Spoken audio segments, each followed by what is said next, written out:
Hi, I'm Paul Nguyen, professional photographer and director of education at BlueHour Photo Ventures, the best value in hands-on nature photography workshops.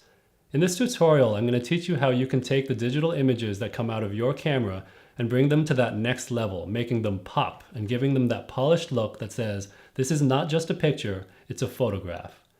In the film days, you would have done your processing in the darkroom, and that's where a photographer would have given his or her images a trademark look or style. Now that we're shooting digitally, you'll do your processing in the digital darkroom, which is your computer and a photo editing program like Adobe Photoshop. Photoshop has a set of editing tools called adjustment layers that let you edit your images non-destructively.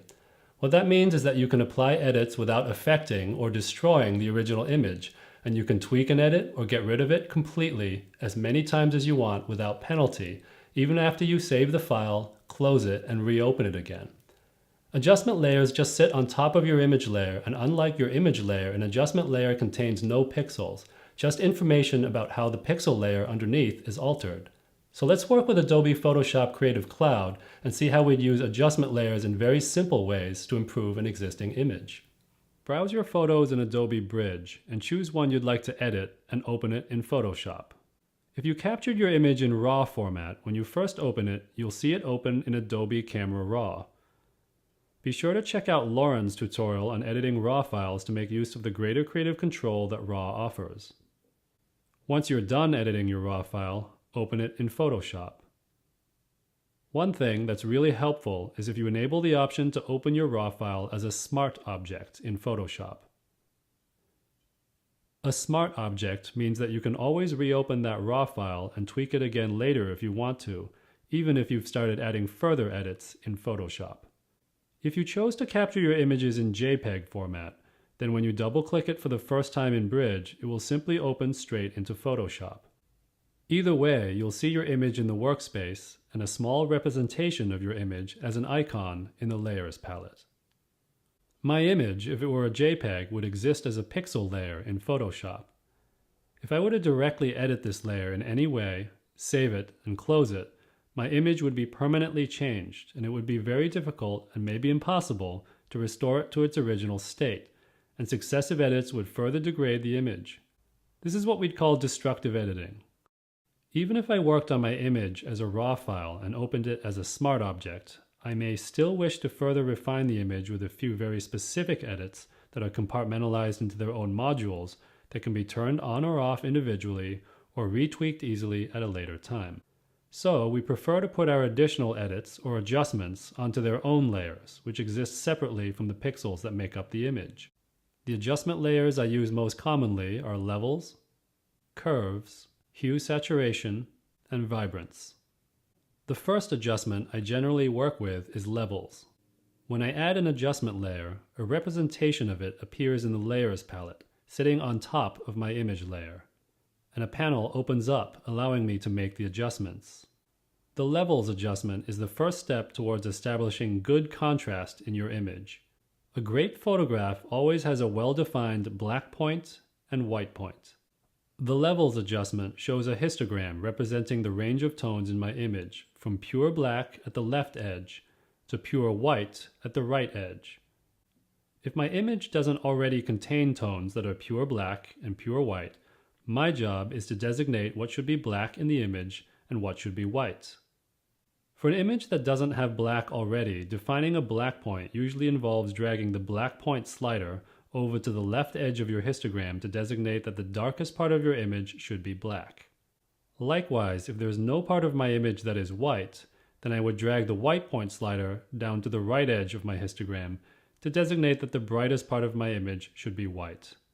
Since my histogram in this photograph already touches the white side on the right, I don't have to do much of anything there. And now I can brighten or darken the midtones by adjusting the midtone slider. There, my image has much better contrast now and is starting to look more punchy already. When I have one or more adjustment layers on top of my image layer, I can turn each adjustment on or off by clicking the little layer visibility icon that looks like a little eye next to the layer in the Layers palette. When you see the eye, it means that the layer is visible, and in the case of adjustment layers, this means that the adjustment is on. I can toggle the visibility of each adjustment layer to see what my photo looks like with and without that particular edit.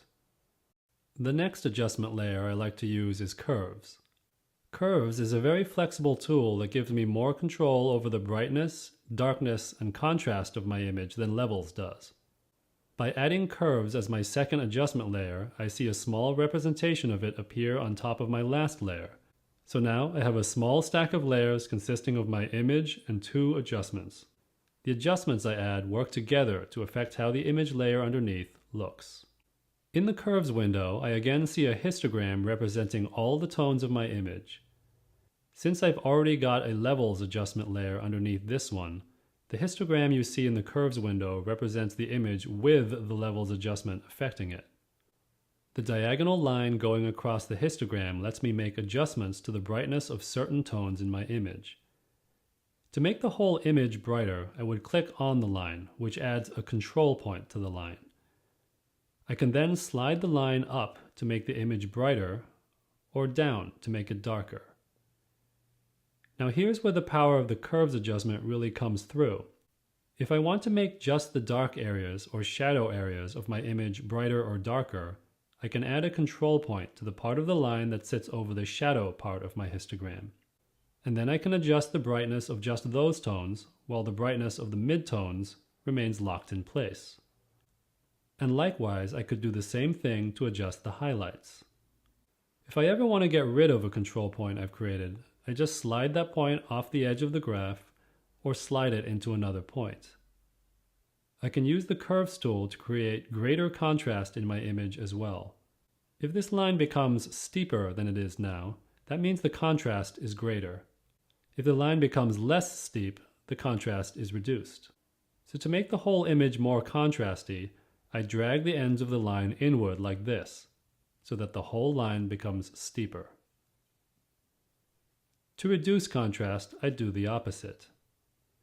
But the way in which I choose to use the Curves tool in nearly every image that I edit is to create a slight S-shaped curve, like this.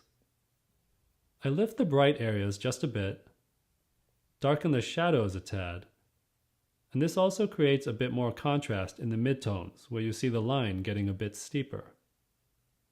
This is one of my signature edits, and it creates a look that resembles an image shot with film. Since every image is different, I don't use the same exact curve shape on every image, but tweak it to suit what I see in front of me. So, these first 2 adjustments affect the brightness and contrast of my image. Next, I can add some adjustment layers that correct the color of my image to be either more faithful to what I remember seeing in real life, or if I want to be more stylistic or interpretive, make the color diverge from what I saw in reality. If you select an adjustment layer so that it highlights, like this, the next adjustment layer that you add will go on top of the one you highlighted. One adjustment for color is hue saturation.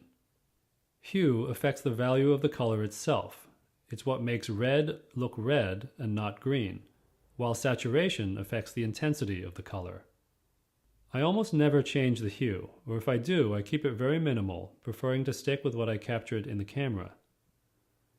I take a bit more liberty with adjusting saturation because a little boost in saturation creates a look that resembles the slide films that I remember fondly from the 90s.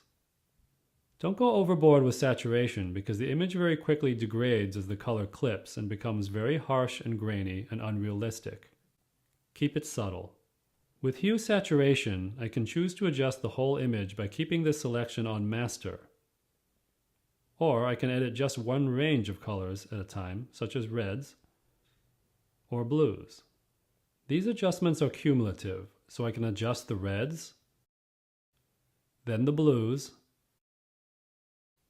and the whole image, and the adjustments add together. Hue saturation is a very heavy-handed adjustment, and you can see how the color gets out of control quickly if you aren't careful. A more gentle and forgiving way to adjust saturation is with the vibrance adjustment. Vibrance is a little smarter in that it saturates the less saturated colors more and boosts the already saturated colors less. So it works better to prevent oversaturation of colors and clipping. So you see that you can take this adjustment a lot further before you see a detrimental effect on your image.